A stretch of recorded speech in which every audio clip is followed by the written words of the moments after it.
I'd like to make a video about a topic I'm currently thinking about on this walk, because I'm in my head and don't want to dwell on things, but rather engage in a thoughtful activity and share with other people. The thought is, how unique are we? Because in certain circumstances, I've argued that I'm not unique, that I'm similar to other people, to try to get, some sympathy or empathy or acknowledgement of a greater problem.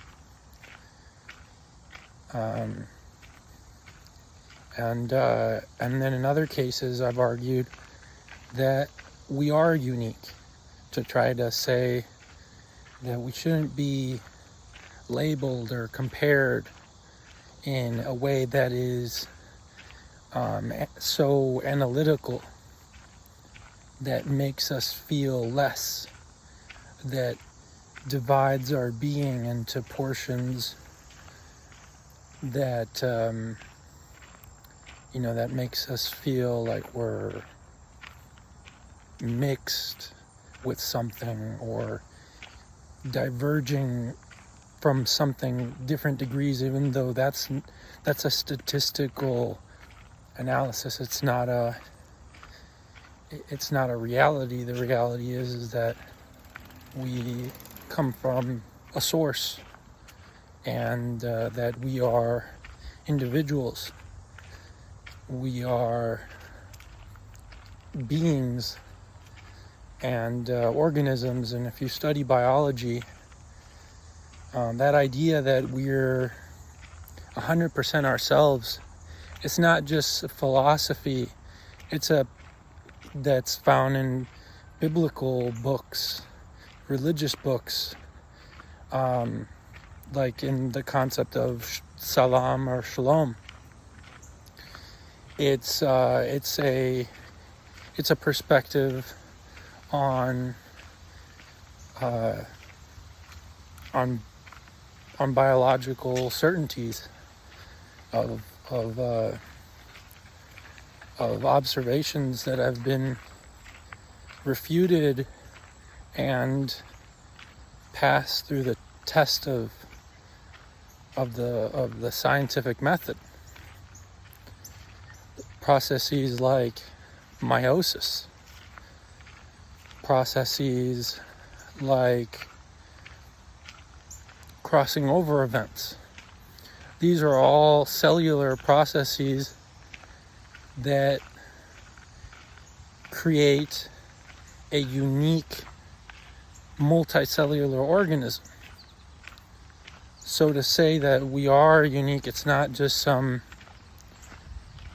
thing that somebody says them, they're just trying to make themselves feel better, or it's a threat to you, or no, it shouldn't be perceived that way, because it doesn't exclude anyone. Everyone's that. So yet do we belong to a group? I think we certainly do. Yet how do you define that group is really dependent on your life experience, because people suffer traumas in the group that they belong to biologically, in terms of shared ancestry or shared ancestors, in terms of similarity, that there might be a trauma in that community that causes them, or there might be a difference, they actually might have been born different. You might be related to someone and be very different, because like I said, everyone's an individual, so that happens. And so for whatever reason, your identity isn't your physical identity. Your identity is your interests, it's your passions. Perhaps it's another layer of identity that we've created, and that's becoming more and more common, especially because, or my observation would be, because many people are so similar that I think we need maybe that extra level of identity that goes beyond the body to try to distinguish ourselves, or maybe to try to explain some of the really confusing, sensitive reasons why we're different. And I think that it's better to maybe not explore those as much because people are just not mature enough to understand that. And our society hasn't been capable of really recognizing life and understanding what life really is. Especially now in a political environment where life can mean different things to different people. I mean, because of pro-life, that triggers people, and life in prison. There's a lot of things that life is associated, the word life is associated to. And so when we think about life, we're maybe thinking of just like our own life. You're not maybe even thinking about just the difference between a rock and a tree,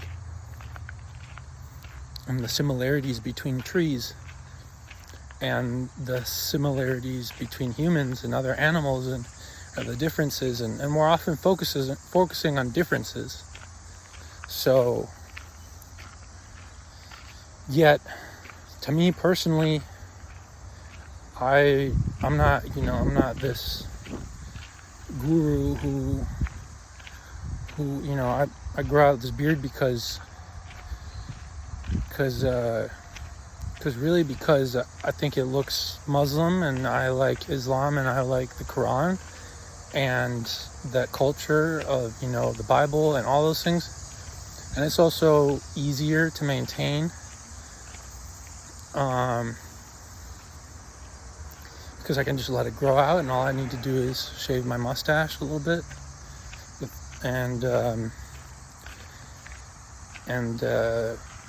so point is, I might have a certain appearance, and I might have a certain I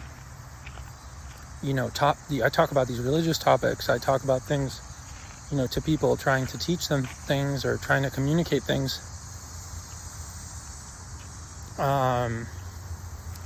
but I'm not really, I don't fit, I'm not going to fit the ideal that people have for me. And that's going to cause conflict, because if people want a guru, they're going to confront that, I might have certain things that I communicate, certain ideals, but maybe I don't conform to them in my belief systems. And in many ways, that's why I'm hypocritical.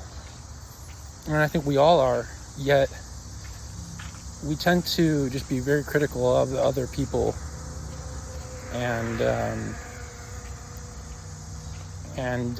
sometimes ourselves. That's why I'm doing this video. But I guess the conflict in society is that we point to people and we say, oh, they're not, they say they're this and they're not that. And most of the time, it's us saying stuff.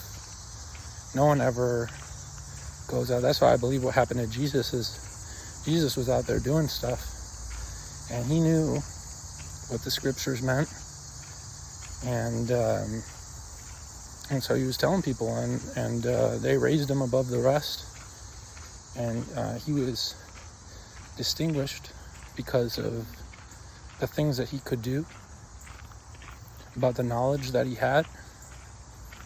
But I don't think there was anything innately different from him, and that is and that I don't think he wanted to be so different, because he wanted people to be like him. If he was so different, then how could we ever be like him? And that's one of the faults of Christianity, is that it has idolized Jesus so much that we can never be like them, and we're never thinking of being like him. We're thinking of just idolizing and worshiping him. And the Bible just repeats that over and over. So it just doesn't make much sense to be a Christian, or to consider yourself a Christian, and to feel like we have gurus in this world, that we have people who are saying things that other people are doing, and that we can't be that too. So we are all that. And if you look inside the Bible, you will find some evidence that there was, a human nature to Jesus. Perhaps some conflict over this character, Barabbas, the son of father in Aramaic, was caught stealing. So was Jesus, I saw someone once borrow a pen to give a tip on a receipt. Would that be stealing if you didn't ask for it? So same deal. And imagine if you're poor and you're sick, or you're just having a hard time because everyone's treating you like crap and overwhelming you, when you have to help them, and you're trying your best to just be that love that you want to be the reflection of the world and all the teachings that are part of your culture. But there's something spiritual, something magical that is true, that I believe is true about all that stuff. Otherwise I wouldn't be so passionate about it, and I wouldn't be so convinced that it has power.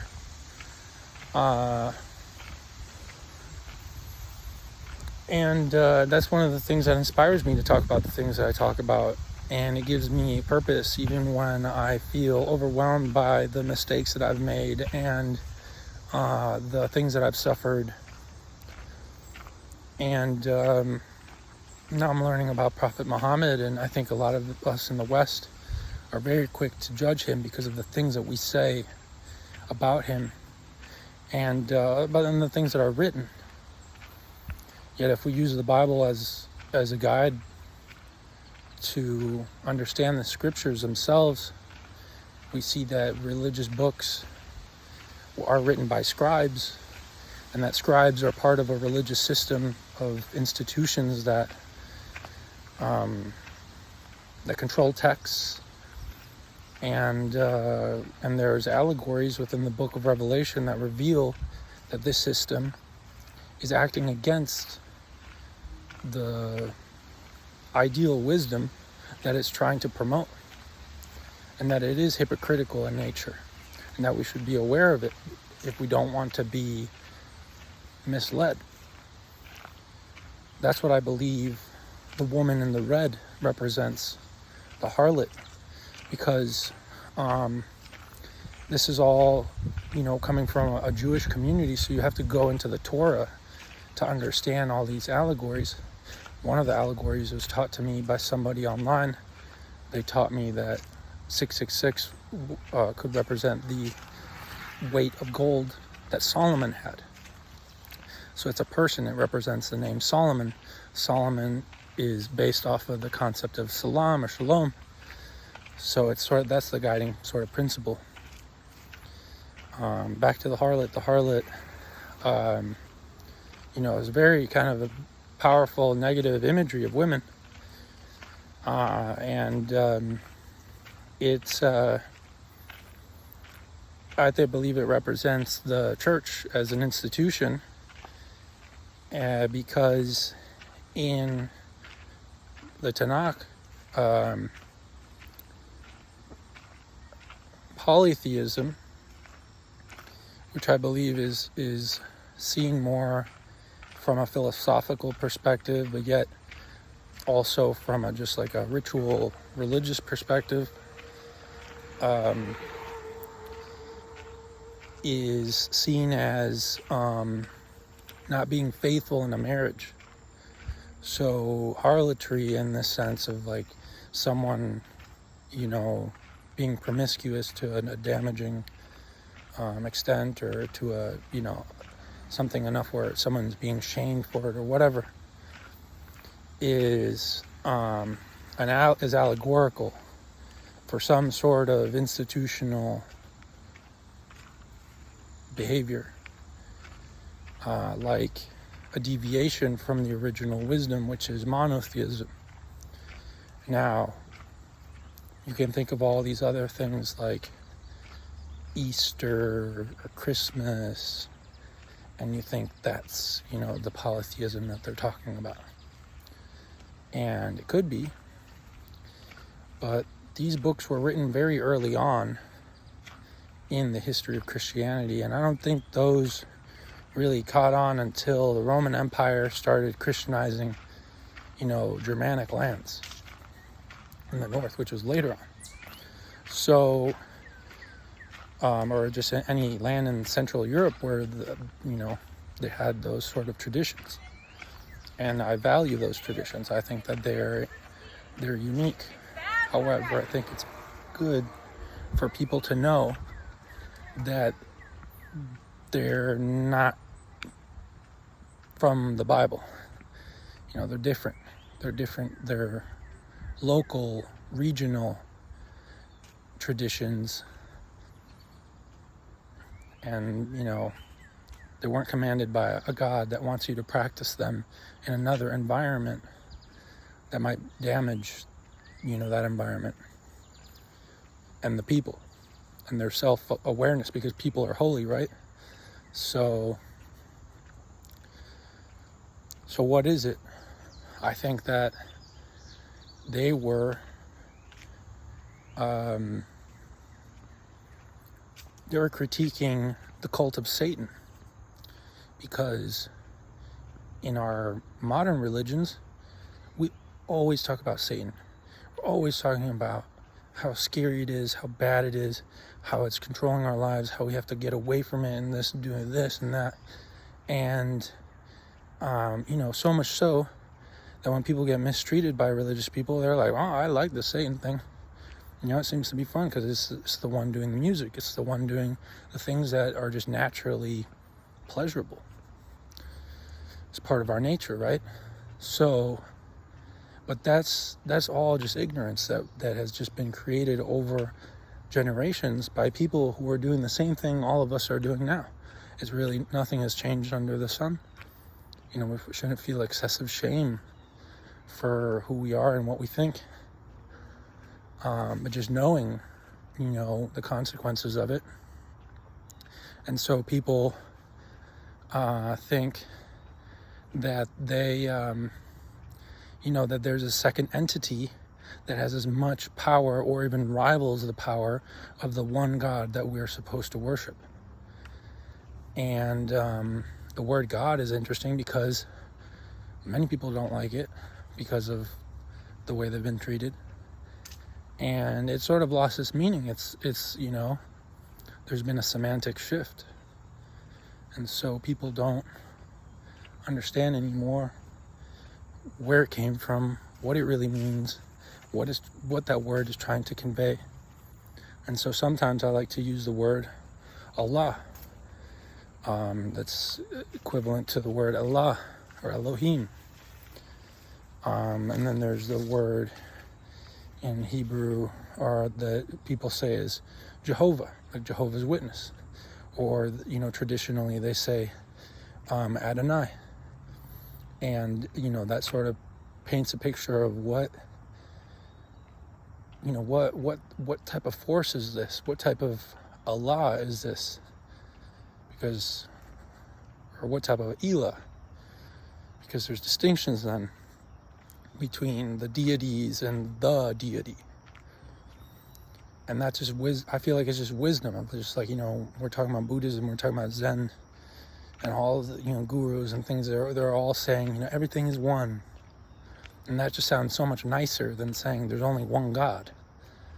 But it's the same thing, in my opinion. And so when you say that there's Satan, or when we say that there's Satan, there's a reason why we do that, because we want to describe the good and the bad. We want to understand why the bad things happen. We don't want the good to be mixed with the bad. We want to understand that.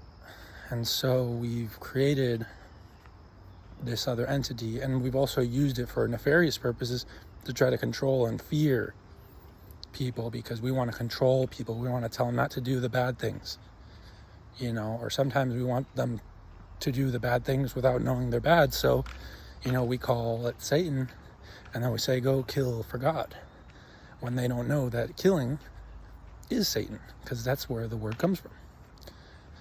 And so, the world is really inverted. The religious history is satanic. And,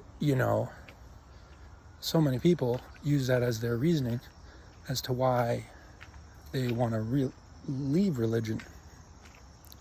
But I believe that the word Satan, the original word, comes from a Hebrew word that came from the Medu Neter, the Kemetic language of ancient Egypt, taught to me by Black American experts, African American scholars, and I also learned a lot from Hebrew Israelites too, who talk about this stuff in great detail and know the books and all that, even though I don't agree with their perspectives. Both it's because I'm not exactly the target audience. But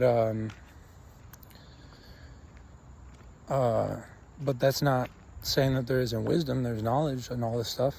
Point being, thanks to people in my life and my openness to that information, that's where I've gained this perspective. And so the word Satan, I believe, is just a word that means to oppose. And it's just it was just like ancient physics of people looking at the world and seeing how everything works together to be created, and we want to work together to create things, and want to be part of society, and we want to have purpose in our lives. And whether that's creative, whether that's fulfillment of pleasures, or whether that's it's wisdom, and it's complicated. And then we realize that, things do break apart, things do die, but they're part of a process. Like if the world didn't die, then it wouldn't live.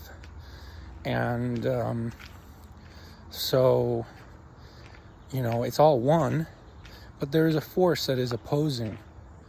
There's an opposing force in the world. And so that force then is characterized in many different ways, as the desert, as death, as an aggressive person, a militant person, a combatant, war, and then also because of the wisdom of people who have explored their pleasures and who have explored all those things, can say, it didn't turn out all right. Actually, I suffered a lot because all chasing pleasures all the time. Then they can say, that also plays a role in the sort of the destruction. And so, Baba Heru talks about that. They're trying to take away the power from Satan, and they're trying to take away this sort of evil kind of mysticism that misguides people. And so they talk about Heru and Set, this duality that sort of formed out of the main allegory of Osiris, which was sort of what I was explaining before. Now is a new allegory, sort of another allegory that is going to explain, ourselves as our dual selves, our two wolves, like the Native American people have explained. Our good nature and our bad nature, our higher self, our lower self. Good and bad sometimes are just very simplistic terms. I like the term higher self and lower self because you could have a good-natured lower self, an instinctual nature that is going to, save someone in trouble, or just like a gut reaction to something that's like bad or whatever. And so it's good, but it's instinctual, it's animalistic. And then you can have something that's very thoughtful and very creative and very, intellectual in your higher self that's going to be very Machiavellian, is going to be very manipulative and destructive and unwise, and so all these ways of describing ourselves, we simplify them given the circumstance. Just because I say something, that doesn't mean that I'll never say good and bad to someone. People just, that's the way they talk about things, and the same thing with God and Satan. But when we talk about the truth, when we are exploring the truth for the sake of improving our lives and for the sake of just getting to the truth and just knowing, and it's wealth, right? We want to be wealthy in that respect so that we can navigate the world and have things, real things.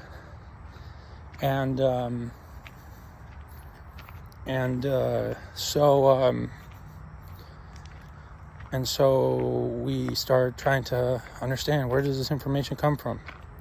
Why am I so passionate about this subject? I thought I sold my soul to the devil. I've always been kind of just crazy. I've had moments where I've, did things that are shameful, and I was ostracized, and I was really sick, and I just looked diabolical, and I didn't believe in God, and all these things. And so I've always felt, and like many people too, we look at Lucifer and Satan in the world, and we think that it looks cool, it's interesting, this is something that I think about. I'm not unique in that respect. We're all very similar in that respect. And so many of the most destructive people in human history did what they did because they thought they were, unique in that. And it was maybe their shame that was driving them to be who they were, because they thought they might be a antichrist, or they thought they could, whereas the information that I'm discovering, thanks to the discoveries of other people, or just whatever, if you don't want to call it discovery, you can call it something else, is knowledge acquisition or learning, is information intake. That's right, that's what we're doing, with respect and acknowledgement, so that we aren't extractive and destructive. All the information I'm taking in is telling me that we're not unique in these labels that we have of evil, and that they are actually part of ourselves, part of all of ourselves, and that the scribes, for many reasons, either because they wanted to keep it kind of secret so that it would be surprising to learn, or because they wanted to hide it because they thought it was too powerful and they didn't want people to know, or because it got confused, translations, or because they wanted to gain power. They kind of just lost faith and we're like, screw it, we're going to do the bad thing in order to make everything right, because we're sick of people being terrible. They created a situation, and just us, because of our nature, because we're just, we're holy animals. We're very special. We're very different from all the other animals. We're very different from the plants. We are doing things to this world that no other being is doing, and they observed that, and that's what they were trying to describe. That we're forces. We're like the force that created the world. We're creating things at a level no other animal is creating. And we're thinking. That's holy. And even if we're not all the way there, it's still enough to be holy. And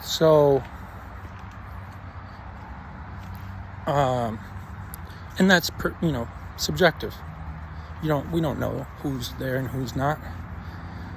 But sometimes we might not feel that way. Sometimes we might feel like somebody's less or whatever, or might see some difficulty they have. Maybe they do have a difficulty, and they're different. So we're all forces in this world. That's what I've learned, and we're mortal forces. We are not the force. We are not the force that controls everything. We didn't create ourselves. And I heard recently somebody on the street say that very eloquently and simply. And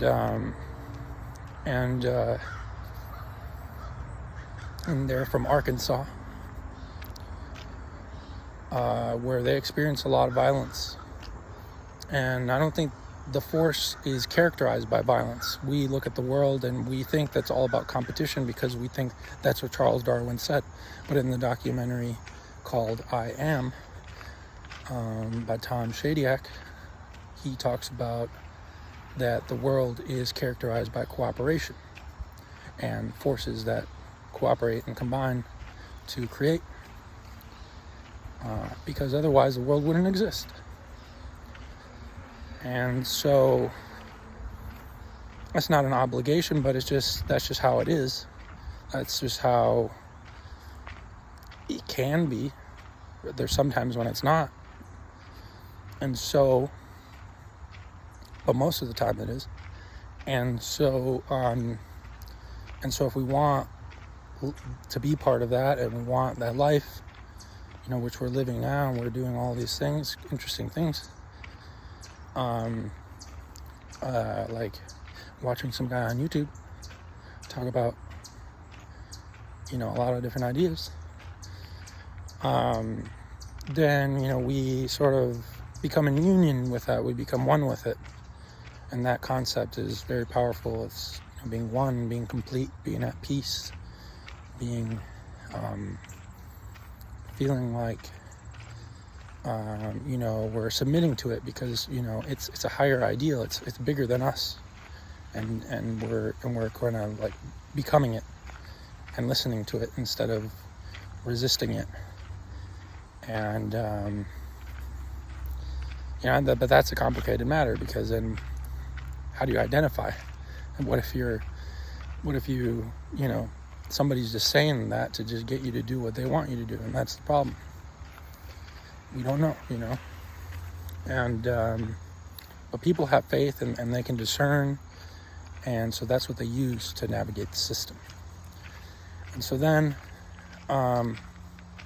one of the tools that people have used, and one of the wisdom, is knowing that people who are grateful, who demonstrate some sort of gratitude, that they're not just talking crap about everything, and going into destruction, which is, I do that sometimes too. I think that's my nature, is many of our natures is to do that. I struggle to not do that and try to go the other way. Is to be grateful. So gratitude, like Muhammad, right? That's a hallmark of a person who's speaking the truth, someone who's got that information. And so then there's things that are opposing. And it's just a natural part of our being. We have to oppose. That's just what we do. We that's our instinct, is to oppose. And this, likewise, the one force of the world opposes. And that's why we should fear it, because on its quest to create, it has to oppose. And so, that's a thing to fear. And so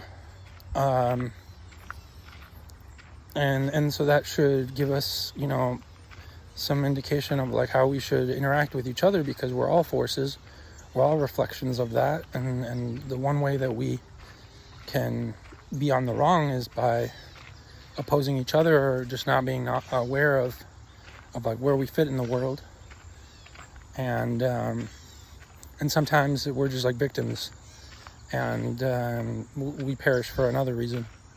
And so all things are going to be balanced, and this force is one, so it knows everything, it understands everything.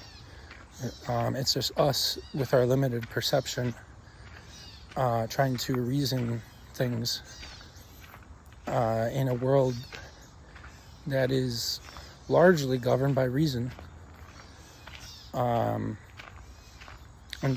from our perspective, completely governed by reason and logic. Yet there's something going on. There seems to be a pattern. The ancient people were picking up on it. They're writing about it. They're convincing other people to do it. They're forcing other people to do it, because they just want everything to work, and they want power. But they messed up, and now I'm making a video about it, and we all mess up. So it's no reason to shame them any more than anyone else. And but yeah, we're all everything. We're the good, we're the bad. All these archetypes are ways to describe behavior. If you do the good thing, if you take care of people, if you're compassionate, if you're helping the needy, or just being kind to a friend or something like that, or just someone who's not your friend or who doesn't have any friends, then in that society they would describe you as the son of God, because the son of whoever is doing the things that he does. And if you're the smith, if you're a blacksmith, if you're a shoemaker, if you're whatever, right? And then now you're doing the thing that God does, because you're the son of God. You're helping, you're creating, you're taking care of. But then if you're doing the bad thing, if you're going into destruction, you are like the son of Gehenna. Gehenna, we call it hell because that's what the Germanic tribes called the underworld, a place where everything goes when he dies, the destructive place. It symbolizes destruction. It's and in the context of these people, Gehenna is a place where bad things happen because it was just this little crevice that was dark and shady, and it didn't receive light because it was on the north side of the hill, and it would shake every now and then because of the earthquakes, and they do sacrifices, and terrible stuff happened there, just like it did in the Mayan culture and the Aztec culture and all these other cultures that we think are so primitive and different, and and then and yet we think that the Abrahamic cultures aren't. That's why they have Abraham, is because they had to tell everyone to stop doing what they were doing, And so they were doing bad things, just like everyone else, and so it's all in us, and we're just navigating it. And that's where the mercy comes in, because if it wasn't merciful, we'd just be tested in all these terrible ways. But obviously, when people mess up, the consequences sometimes take a long time to unfold, giving us a chance to reflect on our choices. And that's mercy. Or sometimes, some sort of curse might be felt in a person's life, but it doesn't kill them. It just sort of makes them wonder, am I cursed because of the trauma, because of the things that we, our ancestors did. And sometimes it feels really real. And so one's left with the impression that, yes, it is. And so that makes us reflect on the reality of it. And that's mercy. Because otherwise, if we didn't get a chance to go through this experience, we would never know. There would be nothing to discuss. There would be nothing to think about. There would be nothing to be if everything was perfect, if everything went the way that we wanted it to go, in the sense of just like terrible justice. Without any mercy, there wouldn't be any moment to reflect on the bad things and for anything to get any better. And that's just me making stuff up, because I'm good at making stuff up that sounds good. Sometimes it might not be right, and I'm not the only one. That's what most preachers do. That's what everyone's doing. That's why they teach people to maybe not be a preacher. And so I guess, should I listen to that? You tell me. So, but everyone's got something to say, and sometimes it's real simple. Sometimes it's just real simple stuff. Like something that everyone just repeats. A friend of mine told me, don't think about it too much, right? That was like something from a song, but that's prophetic.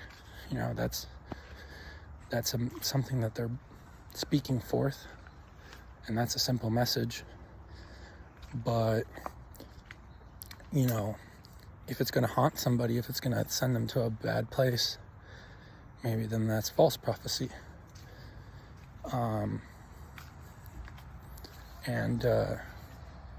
We're all prophets, false prophets, and depending on how much our actions characterize our nature. And at the end of the day, if we accept forgiveness, if we understand that we can all change and that we can all be redeemed, because we accept that, we reach a moment where we just are, and we're not thinking about the past, and we can become different, and that we can gain the freedom to become different, then that's when we, basically reach the end of the book, of the book of Revelation, and that's what I believe is, the Antichrist and the false prophet. They're the two prophets that cause fire to come out of their mouth and the rains to cease and all these terrible things, terror, right?